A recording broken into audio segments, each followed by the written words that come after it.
Fala pessoal, tudo bem com vocês? Espero que sim. Passando aqui pela telinha de vocês para iniciarmos o nosso podcast A trajetória da luz. A Trajetória da Luz. E esse tema promete, viu gente? Você está curioso para saber qual que é essa trajetória da luz? Pois é, hoje eu tenho aqui no nosso podcast um convidado especial que sempre vai estar conosco, que é o Pastor Pedro Luiz Piedade Filho. pastor. Rapaz, por que será que ele gosta de ser chamado de pastor? Pastor, né? Se você quer saber também, vem com a gente para você saber muito mais sobre isso, entender por que pastor, de onde surgiu, qual que é a origem da palavra pastor e por que será que esse homem gosta de ser chamado de pastor. E um grande homem que tem trazido uma trajetória de mudança de vida, de impacto social e muito mais. Porém, agora eu não vou falar, já ficar com a bola da vez, que é com ele. Porém, pastor, fiquei sabendo que o senhor tem uns contos, uns causos bem bacanas. Eu achei legal o senhor falar isso aqui para a galerinha do outro lado. Ótimo, excelente. Eu vou começar esta fala agora contando uma história. Que legal. Um certo rei resolveu colocar os seus súditos à prova e mandou rolar uma pedra grande no meio da estrada, onde passava milhares de pessoas. E ele ficou, de alguma forma, espiando como que seria a reação das pessoas ao chegar ali e ver uma pedra no meio da estrada. Então o pessoal chegava ali, olhava aquela pedra, murmurava. Mas será que o rei não sabe disso? O que é murmurar, pastor Pedro? Murmurar? Às vezes o pessoal não sabe. Na verdade eu sei, viu gente? Mas é que pode ser que para alguns seja uma palavra diferente. Mas o que é murmurar? Sim, murmurar é dizer, mas por que o rei deixa isso aqui? Aqui é o caminho da gente passar, agora o rei deixar uma pedra dessa no meio da estrada, o rei não podia fazer isso, tinha que tirar essa pedra para a gente poder passar e ficar reclamando. Ah, uma reclamação. Uma reclamação, Isso né? é uma reclamação. E antigamente Isso. o pessoal chamava de murmurar. Murmurar, reclamar. Aí, tá vendo, galera? Para certas regiões do Brasil, murmurar e reclamar é mais ou menos a mesma coisa. Murmurar e reclamar. Legal. E aí eles passavam ali E reclamava, murmurava e ia embora. Passava outro, a mesma coisa. Parava, olhava, desviava da pedra e ia embora. E assim foi centenas de pessoas que passaram por ali, reclamaram, murmuraram e foram embora. Mas de repente veio um camponês, estava vindo da roça, tinha trabalhado o dia todo, com a sua mochilinha, né? Lá chama embornar. Na roça, Embornar? embornar. Embornar? É o nome que eles dão com aquela mochilinha que anda, passa no ombro. Ele chegou ali, olhou aquela pedra no meio da estrada, olhou para todo lado, colocou a sua mochila no chão, ferramenta lá, arrumou algum, que a gente chama de um pau para enfiar por baixo da pedra, assim que dá mais força Para alavancar, assim? uma alavanca. Arrumou uma alavanca e foi lutando com aquela pedra ali, sozinho, não tinha ninguém para ajudar ele. E ele foi, depois de um tempo, a pedra estava lá na beira da estrada, o caminho estava livre. Só que quando ele volta para olhar onde a pedra estava, o local que a pedra estava colocada ali, tinha um buraco ali embaixo e tinha alguma coisa aí. Ele foi olhar o que era aquilo. Tinha ali um punhado de ouro. Ouro? Ouro. Rapaz! Tinha ali um punhado de ouro e tinha um bilhete também. Ele pega o bilhete e lê o bilhete. O bilhete estava escrito assim: este ouro é da pessoa que remover a pedra. Meu Deus. Então aquele camponês, imagina, né? Que aquele dia foi embora para casa com tanto ouro que não precisou trabalhar mais. Rapaz, o engraçado, sabe o que eu acho interessante, pastor Pedro? É que hoje a gente fala tanto sobre moeda de troca, das pessoas fazerem algo, mas esperando sempre algo em troca, né? A famosa barganha. E parece que o capitalismo gira em torno disso, né? Eu não quero dar ênfase nesse assunto, mas eu não consigo passar adiante. Deus prepara tudo, inclusive para nós trocarmos essa ideia aqui. E a ideia desse podcast é a gente já agir naturalmente mesmo. As pessoas querem tanto fazer com que as coisas fluam, sabe, tudo engessado, tudo. E é incrível isso, porque isso mostra que nem tudo é troca, né? Nem tudo é feito só esperando algo. O senhor fez eu lembrar de uma história parecida com a do senhor. Não sei se eu vou contar esse caos tão bonito, mas tinha um cabra também que é a mesma coisa que o senhor falou aí. A finalidade é a mesma, gente. E ele era pedreiro, pastor. Pedreiro, construía a casa, construía, estava próximo da aposentadoria dele. E ele falou, ufa, tô construindo a minha última casa, vou parar, né? vou descansar, agora vou poder curtir a minha aposentadoria, já construí casa demais, pedreiro dos bons. E aí o chefe dele chegou para ele e falou assim, ô fulano, eu queria te pedir um último favor, sei que você está finalizando aí, a última casa que você vai fazer, mas eu queria te pedir só, essa é a última coisa que eu te peço antes de você pegar a tua aposentadoria. Constrói mais uma casa para mim. Mais uma casa. É só essa, eu te prometo. E esse cara pensou assim, falou, rapaz, essa história é antiga. Essa história de que constrói mais uma casa, e eu tô nesse lenga-lenga aí, sempre construindo mais uma casa. E minha aposentadoria que é bom nada. E pensou ele, rapaz, eu acho que vai me enrolar de novo e não vai ser só mais uma casa. Mas enfim, ele é meu chefe, eu vou fazer. Começou a fazer essa casa, mas ele estava tão, assim, atônito, afoito, sei lá qual palavra que pode se dizer para isso. Já não fez com amor mais. Não fez mais com amor. Fez a casa, infelizmente, de qualquer jeito, pastor. Correu para entregar logo essa casa, já pensando no final do processo, que era logo poder curtir a aposentadoria dele. Quando ele terminou de fazer essa casa, que entregou às pressas, não fez aquele alicerce legal, saiu tudo meio torto, porta sem, sabe, um angulamento certo, nem encaixava direito. Quando ele terminou, ele falou assim, ó, tá aqui, terminei, coloquei a última porta e essa é a chave da casa. Foi entregar pro dono, o dono falou assim, olha, é o seguinte, essa última casa aqui, eu não queria falar para você, mas é um presente meu, você não vai gastar R$1 por nada, eu vou pagar todo o seu trabalho por ter feito o serviço da casa e a casa é sua. Pega essa chave que essa chave é sua. Olha o presente que eu tô te dando. Você viu que eu pedi para você pôr as melhores coisas nessa casa, as melhores vitrines, janelas, portas, porcelana, porque eu sabia que era para você, rapaz. Sempre tenho visto o teu trabalho e você é um cara assim que eu tiro o chapéu. Essa casa é sua. Aí ele pegou e começou a chorar, pastor. Que lição, né? Começou a chorar. Um falou assim, o que está acontecendo? O que você está chorando? Eu não quero que se seu choro está diferente. Eu sei que você está feliz, mas calma, não fica assim não. E esse homem não conseguia nem falar. E aí o que foi que ele falou? Foi pedir perdão ainda para o patrão. Porque não tinha trabalhado com amor. Não então fez bem. Foi um choro meio de alegria, de tristeza, de remorso. É isso aí. Quantas vezes não acontece isso na nossa vida, hein, pastor? Pois é. E a moral dessa história, Danilo, que eu acabei de contar, é que aqueles que vivem reclamando da vida, reclamando da sorte, reclamando de tudo, eles não ganham nada com isso. Veja que aquele camponês que chegou ali não reclamou, mas ele regaçou a manga e pôs a mão na massa, empurrou a pedra para fora da estrada. Foi ele que ganhou. Então, quer dizer, reclamação, murmuração não leva a lugar nenhum. Ou leva, né? Leva a pior, né? Leva a pior. Ninguém ganha nada com isso, só perde. E você? Tem reclamado muito da vida? Ou tem feito igual esse camponês, como o pastor Pedro disse? Vê a situação e vai lá, independente de qual seja, se foi você ou não, e remove a pedra do lugar. É caso para pensar, né? É uma lição pra gente. Obrigado por partilhar isso. Para a vida, né? Para a vida toda. Para a vida toda. Mas então, pastor, conta um pouquinho para nós esse caso maravilhoso. Gostei demais. Já pude até pegar uma beirinha aí para falar dessa história que eu aprendi também, que o senhor fez vir à tona na minha mente. Isso é muito bom, ter essa troca. Eu queria saber mais um pouquinho do senhor. Então, Danilo, eu vou falar um pouquinho da minha vida. Eu nasci numa cidade pequena, no interior de Minas Gerais, no sul. Então o senhor é mineirinho? Mineirinho. Mas cadê o sotaque dele, gente? Eu sou um mineirinho que quase não come queijo, né? Oxi. Quando eu morava lá, não comia porque não tinha dinheiro para comprar. E depois que vim para cá também, sabe quando você não liga muito para queijo, come de vez em quando só? Entendi. Mas o senhor gosta de queijo? Mais ou menos. Mais ou menos. Vou dizer que gosta, Esse mineiro, gente, ó. Diz que Então, mineiro ama queijo, né? Esse é um mineiro diferente.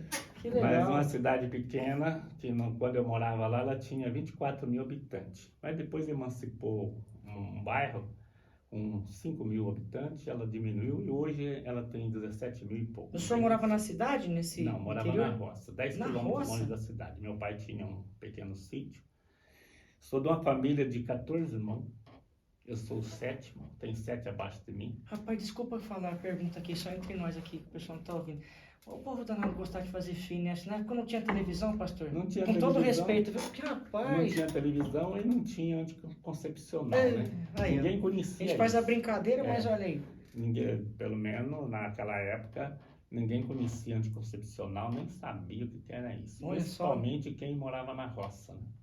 talvez o pessoal da cidade tivesse. E veio tudo de modo natural? Tudo de modo natural. Minha mãe teve 16 partos, ela perdeu 2 crianças. Rapaz! 16 partos sem ajuda de médico, sem nada. Na roça, as parteiras dela eram as irmãs dela que cuidavam dela. Olha isso! Tudo lá na roça. Aí a gente não acredita, né? Hoje para ter um filho, né? Perfeito. Rapaz, que coisa. Então, Danilo, e lá na roça é assim, a gente é criança ainda e já vai trabalhar, que eu acho que é muito legal, né? 7, 8 anos a gente tá na roça trabalhando junto com os mais velhos. E as minhas irmãs, todas trabalhavam na roça, plantava arroz, milho, feijão, mandioca, batata, então a gente tinha bastante coisa para comer. O senhor trabalhava e brincava um pouquinho, então um jeito de dar uma escapadinha brincando? Até aí os 14 anos, 15 anos, a gente dá uma disfarçadinha, mas depois tem que pegar filho. Depois não pode brincar mais não. Tem gente de olho, né, gente?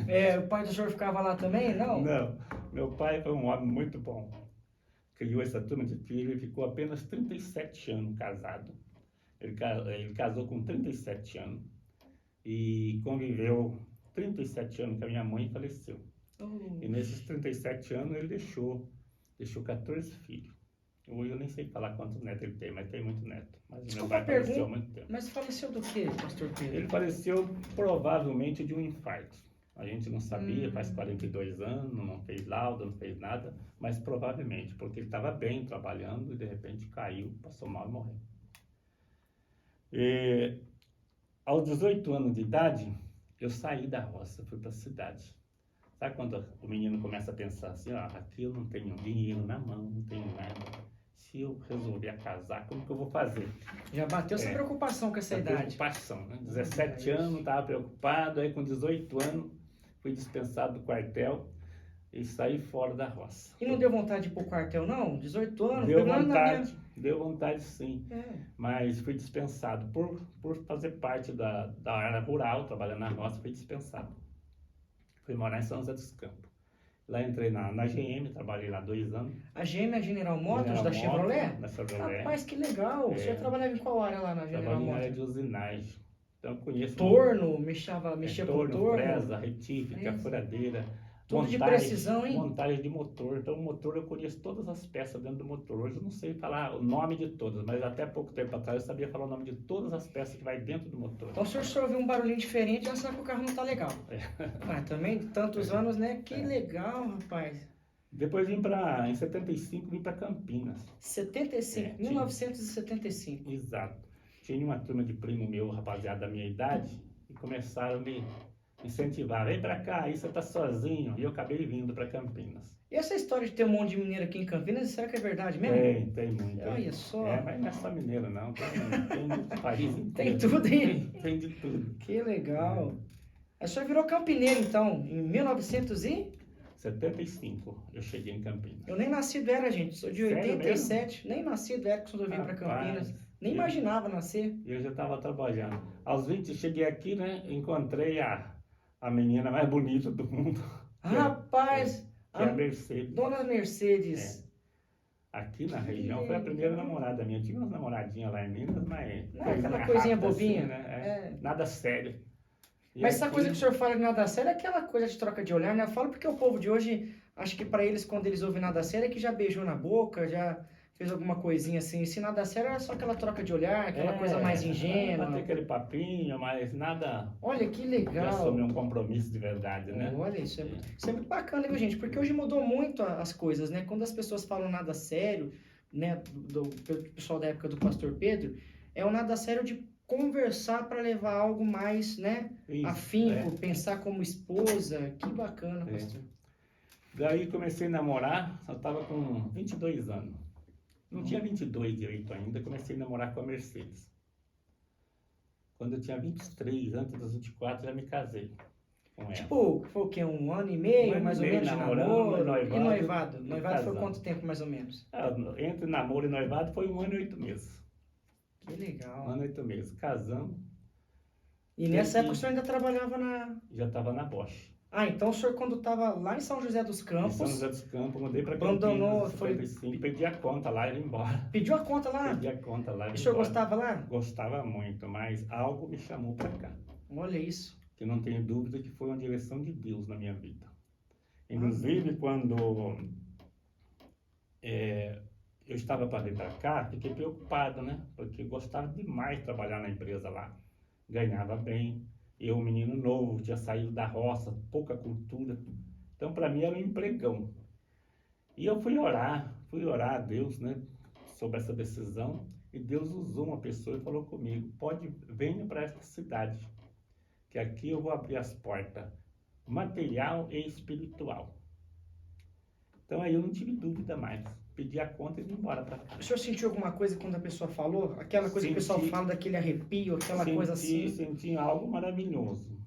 E aí, quando eu cheguei, eu estava aqui em Campinas, quando isso aconteceu, quando eu voltei para São José dos Campos, quando eu fui chegando na empresa de tarde para trabalhar, a empresa já não era alegre mais para mim.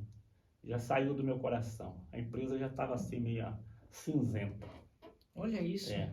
E na mesma noite que eu trabalhava à noite, cheguei lá e já falei com o meu chefe: daqui a um mês, mais ou menos, eu quero ir embora dessa cidade. Eu queria que o senhor visse o que dá para fazer para mim. E ele ficou admirado com aquilo, mas depois de um mês eu voltei na mesa dele e pedi a conta e vim embora. Olha isso. E chegando aqui, Danilo, sabe o que aconteceu? Como Deus havia falado, eu acreditei que era a direção de Deus, e abrir a porta material e espiritual. Então eu queria trabalhar na Bosch, vim morar bem pertinho da Bosch, queria trabalhar na Bosch. Eu não fui procurar. E a Bosch sempre foi, desculpa cortar o senhor, mas ela sempre foi naquela mesma localização ali, perto Quando do eu cheguei, trevo? ela já era ali. Ela começou lá no centro de Campinas, perto do Cemitério da Saudade. Começou lá, mas depois veio para cá. E quando eu vim em 75, ela era ali já. E como Deus falou isso, eu acreditei e eu queria trabalhar na Bosch por ser pertinho. Eu não fui procurar emprego em outra empresa, só ia na Bosch. O senhor foi mais de uma vez, então? O senhor foi mais de uma vez na Bosch? Mais de uma vez. Eu ia lá, eles olhavam a minha carteira e falavam: agora não tem vaga. Eu falhava um dia, no outro dia eu ia. Rapaz, gente, vocês viram isso? Aí eu fiquei conhecido, né? Fiquei conhecido. Eles pegavam a minha carteira, olhavam, devolviam, falavam: não tem vaga agora. Eu falhava um dia e ia no outro. Pegava a fila de novo lá. Rapaz, aqui é a prova viva, gente, de que a resiliência, olha só, se ele não tivesse persistido... Aí chegou 3 meses que eu estava aqui em Campinas e não arrumava emprego, porque eu só ia na Bosch também, né? Só queria entrar na Bosch.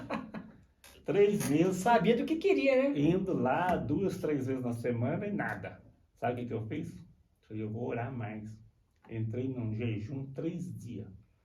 Jejum, todo mundo sabe. Sabe o pessoal sabe o que é jejum, pastor? Fala pra galera o que é jejum. 3 dias sem comer e sem beber água. O senhor tá brincando? 3 dias corrido? 3 dias. Chegou nos fins dos 3 dias, eu tava fraquinho. Eu nem faço isso hoje mais. Se eu for fazer um jejum longo, eu vou tomar água. Aquela vez eu aguentei fazer, eu era jovem ainda. Não tomei nem água 3 dias e 3 noites. Rapaz. Só que aí na semana seguinte voltei lá, eles me pegaram para trabalhar. Olha isso. Então jejum resolve. Gente do céu, vocês estão vendo isso? E trabalhei lá 24 anos. Então criei a minha família, trabalhando na Bosch, aposentei lá. Foi uma empresa maravilhosa. Que bom, parabéns, pastor. Muito obrigado por partilhar desse momento, dessa experiência de vida maravilhosa, resiliência, né? Nada melhor do que nós falarmos para as pessoas de ter resiliência, de persistir e ter as obras, né? As ações, as coisas que aconteceram. Quando a gente fala de obra, o pessoal fala obra, porque a Bíblia fala muito disso, de obra, né? De você ter a situação vivida, né? E falar: não, eu falo que vale a pena e eu vivi isso para te mostrar, né? O famoso ditado popular: eu mato a cobra e apresento a ferramenta que eu matei a cobra. É isso aí, é isso aí. Então Deus me abençoou muito aqui na cidade de Campinas. Eu fui na escola a primeira vez, Danila, eu tinha 16 anos de idade. É mesmo? Então o senhor não teve primeira série, segunda? Meu pai ensinou a gente a ler, escrever e fazer aquelas continhas mais e menos, porque meu pai só tinha também ensino médio. E a minha mãe não sabia ler. Então ele ensinou a gente a ler. Como era 10 quilômetros longe da escola, longe da cidade, a criançada não ia. A prefeitura não tinha ônibus para buscar a gente na roça. Então ficamos sem escola. E quando eu tinha 16 anos, eu tinha vergonha, porque o que eu sabia era pouco. Aí um primo meu conversou comigo e falou: olha, vamos conversar lá na cidade e ver se você consegue entrar na escola lá. Mas o medo de ir, tinha que ir de noite, de dia a gente trabalhava. Mas o meu pai tinha me dado uma bicicleta, eu tinha 15 para 16 anos. Quase completando 16. Aí eu ia, trabalhava o dia inteiro na roça, depois pegava aquela bicicleta, andava 10 quilômetros para ir na escola. Fiz um teste lá na primeira noite, no meio do ano, Danilo. A professora pôs eu na turma do terceiro ano. Pôs eu junto com o pessoal lá, chegou no fim da noite, ela falou, dá para você ficar aqui, você acompanhou bem o pessoal. Aí terminei o terceiro ano, fiz o quarto ano, peguei o diplominha de quarto ano, quarta série, que falava aquela vez. Que legal. Em 72. Peguei aquele diplominha, não dava para ir para frente, porque... Isso você já estava com o quê? Quando eu peguei o diploma, eu já tinha 17 anos. Uhum. O diploma de quarta série só. Então eu tive 1 ano e meio de escola. Eu perdi toda a base gramatical, eu perdi tudo. Meu pai não sabia ensinar essas coisas pra gente. E 1 ano e meio na escola, e já peguei na terceira série no meio do ano, eu perdi a base escolar. Entre nós, nossa língua não é fácil, né? O português é muita regra, gramática danada. E com isso, eu tinha muita dificuldade eu tinha vergonha de conversar com a minha chefia na Bosch, gerente, eu tinha muita vergonha, porque eu tinha medo de dar fora perto deles. Entendi. E eu fui fazer o ensino médio, completar, só depois dos 30. Tentei várias vezes, não consegui, porque também casei com 23 anos, e quando eu tinha 28 anos, eu já tinha 3 filhos. Olha isso. Veio a moçadinha tudo um atrás do outro, de 2 em 2 bacana. anos. Então, com 28, eu já tinha os 3 filhos. Olha que legal. André, Aurora e Gabriel. E quem escolheu os nomes? Que veio tudo com A. André, Aurora e... Não, André, Aurora e... André, Aurora e Gabriel. Só o Gabriel que veio com nome diferente. A gente escolheu junto, eu com a minha esposa, fomos pensando junto, qual que fica este, e escolhemos juntos os dois. Que legal. Foi muito bom. Então hoje o meu filho mais novo, o caçula, já está com 39. 39 é quase perto de mim, eu tô com 36. Olha só. Legal. Então a minha trajetória foi essa, Danilo. Mas aqui em Campinas, Deus me abençoou, criei meus filhos. Minha esposa maravilhosa, que depois, em outra oportunidade, eu conto o quanto ela me ajudou no evangelho, na evangelização. Inclusive, aqui em Sumaré, na região do Matão, foi o lugar que nós mais trabalhamos aqui. Olha foi isso. bênção de Deus. Meus filhos todos foram bênção de Deus. Que bacana. Forição, né? Forição. Mas galera, deixa eu falar uma coisinha para vocês. Se você está gostando desse podcast, tá achando muito legal essa história, não deixa de dar o seu like, se inscreve nesse canal, porque isso vai ajudar a gente também a engajar mais, ter mais visibilidade, e fica por aqui para você saber mais. Esse é só um dos primeiros que virão, dos muitos que ainda virão. Então a gente fica por aqui, um forte abraço e até a próxima, né, Pastor Pedro? Até a próxima. Tchau, tchau. Tchau, guardamos vocês.